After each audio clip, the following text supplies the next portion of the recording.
The concept of inner child is quite familiar for many people, or in another words, that we understand the word what the inner child means. And if you look at this inner child part, it is a representation of our unconscious element of our younger self, probably aged below 5 to 6 years old, before our brain is fully formed. But of course, our brain is not developed all the way up to 20 over years old. And so our inner child represents this younger version of ourselves that represents sincerity, purity, kindness, curiosity, and having that capacity to engage the world in the most childlike manner.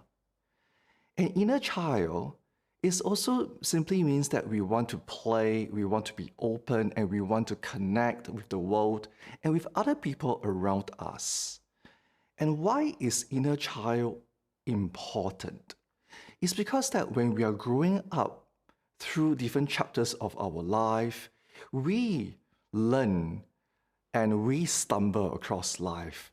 When we are confronted with challenges and difficulties or traumas, we start to inherit or we start to reformulate thinking and think that maybe the world is not a good place after all, or maybe that it is filled with pain and suffering, and we start to become more protective, defensive, and we may not trust more. We start to become a little bit more skeptical, cynical, or paranoid because we want to protect ourselves for survival. And this is where our inner child has started to receive wounds or hurts or pains. And we create another part that is known as the inner adult to make ourselves tougher and stronger so that we can protect our inner child from getting damaged, injured, or wounded.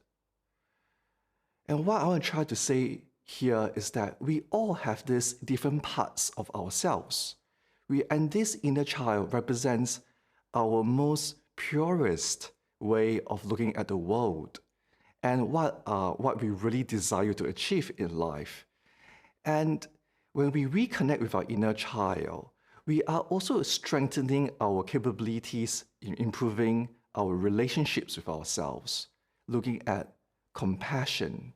Compassion in a way that it is kindness directed inwards. And when we feel kind and we feel love with ourselves, we are then able to